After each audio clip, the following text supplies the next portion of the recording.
everyone, welcome back to my channel and to the continuation of yesterday's video, which is basically a video talking about Wrestle Kingdom.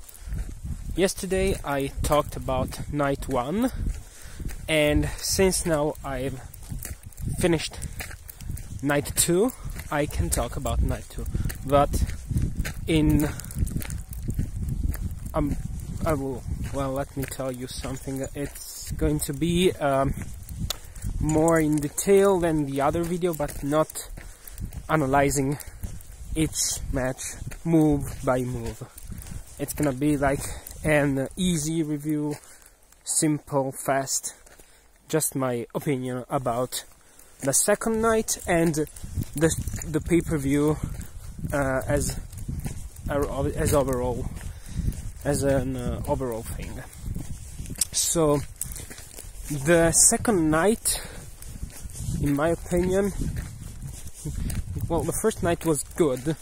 The second night was a little bit better for certain matches and a little bit worse for other matches. What am I saying is that, in my opinion, the first matches of the first night were better than the matches of the second night. But the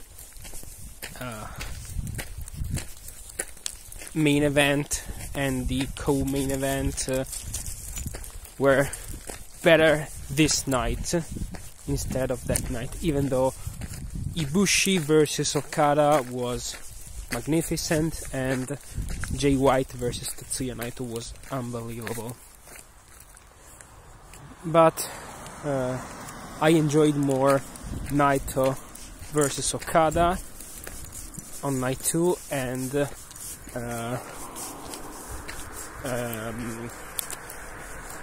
Jay White versus Kota Ibushi always on night 2. So night 2 started with the pre-show that I didn't watch because I couldn't find a link to the pre-show, so I skipped it, and I started with the match between Jushin Thunder Liger and Naoki Sano versus Ryu Lee, which is basically Dragon Lee, and Hiromu Takahashi, that on night 1 became IWGP Junior Heavyweight Champion, and this was the retirement match of Jushin Thunder Liger, and of course he lost. He was pinned by Takahashi. This match was fun, and I liked it as an opening match. It was not as fast-paced as I imagined, but it was great storytelling.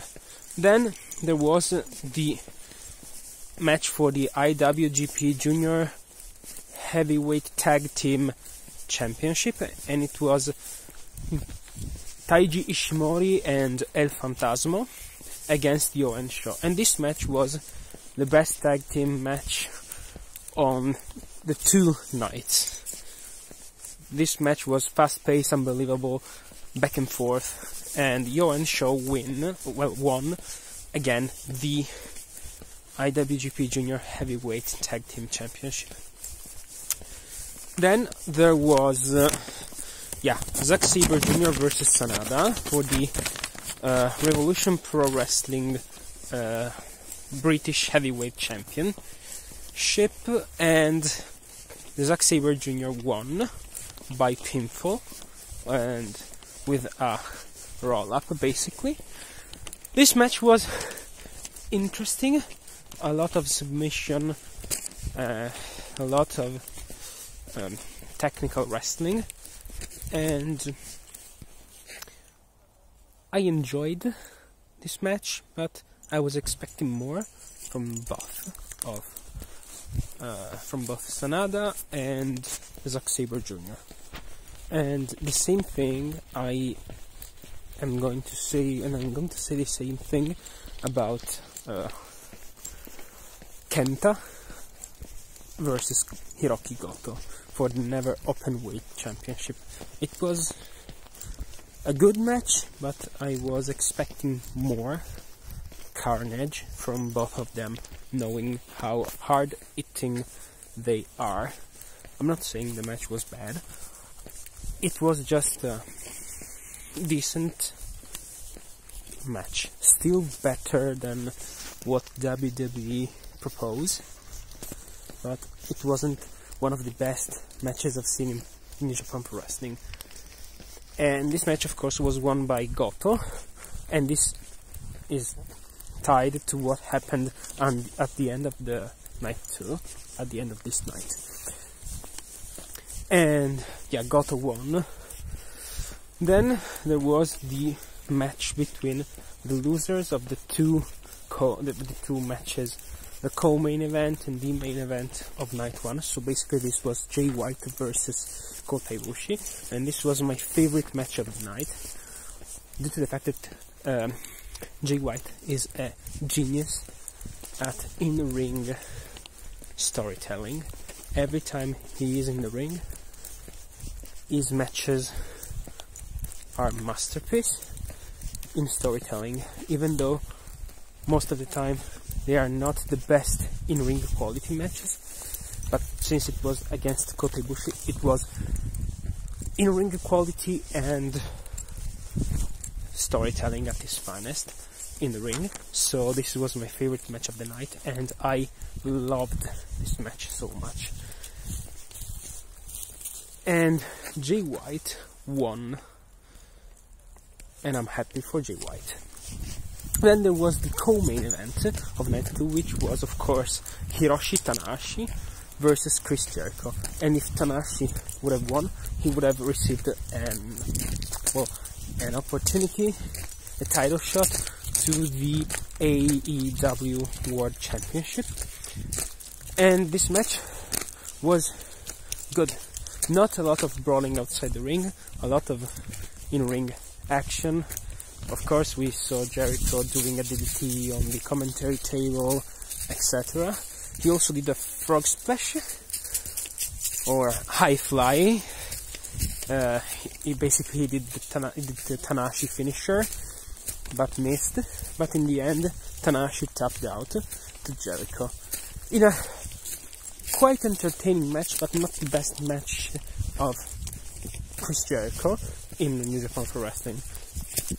In fact, it was, I believe, on the same level of Jericho Okada, but still inferior to Jericho versus Naito or Jericho versus Kenny Omega at the Wrestle Kingdom.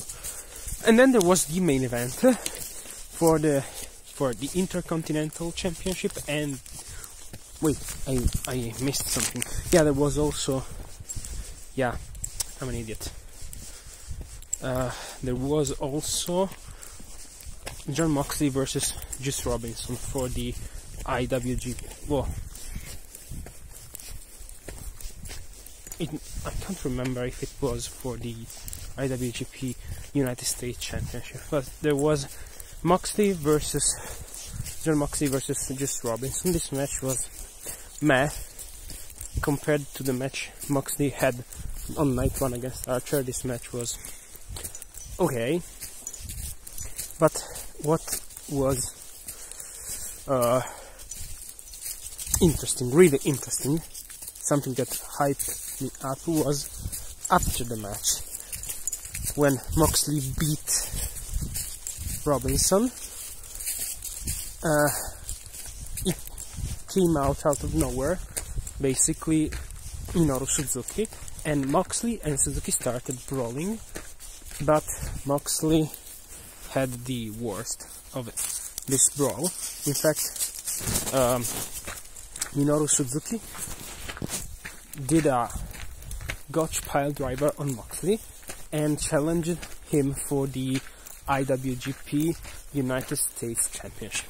And then, of course, there was the main event, as I was saying, which saw Kazuchika Okada, the IWGP World Heavyweight Champion, fighting against the IWGP Intercontinental Champion Tetsuya Naito. And this match was fantastic, as every main event of Wrestle Kingdom.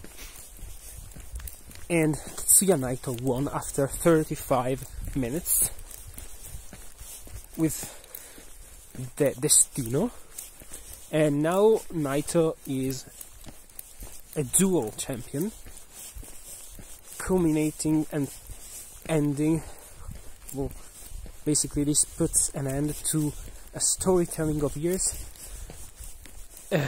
in which Naito finally main evented again Wrestle Kingdom and won the Intercontinental and the World Heavyweight Championship.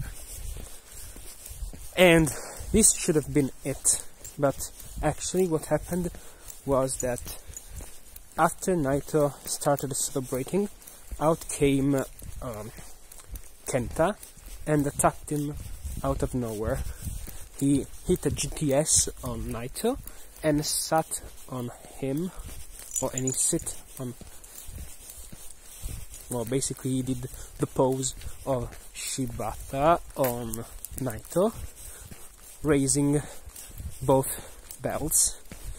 And this is a message sent to Naito that Kenta wants both of his titles. But actually I didn't like this ending, because they could have done this on New Year Dash instead of at the end, instead of doing this at the ending of Wrestle Kingdom 14, because this downgrades a bit the win of Tetsuya Naito. But no matter what, I loved the fact that Naito is now a dual champion, and he deserves this. So, and this is pretty much what happened at night 2 of Wrestle Kingdom, and what I believe, what I think of every match. Now, I am going to give it a grade from 1 to 10 to night 1 and night 2, and also to the overall pay-per-view. So, night 1 was, for me, was like an 8, and night 2 was a 7, due to the fact that some matches were meh, and also due to the fact that Kenta ended the pay-per-view. So, the second night is a 7 out of 10. And the pay-per-view as a whole thing, in my opinion, is an 8 out of 10, because, well, 7.5, yeah, 7.5 out of 10, because could have been better in some things. So, this is everything, and I will see you next time. I don't know what I'm going to talk about in the next video, but we will see. I have a lot of ideas, and I will do more videos, as I've already said. And yeah, that's it. I hope you liked this video and the other videos I have uploaded, and thank you for watching, and I'll see you next time. Bye bye.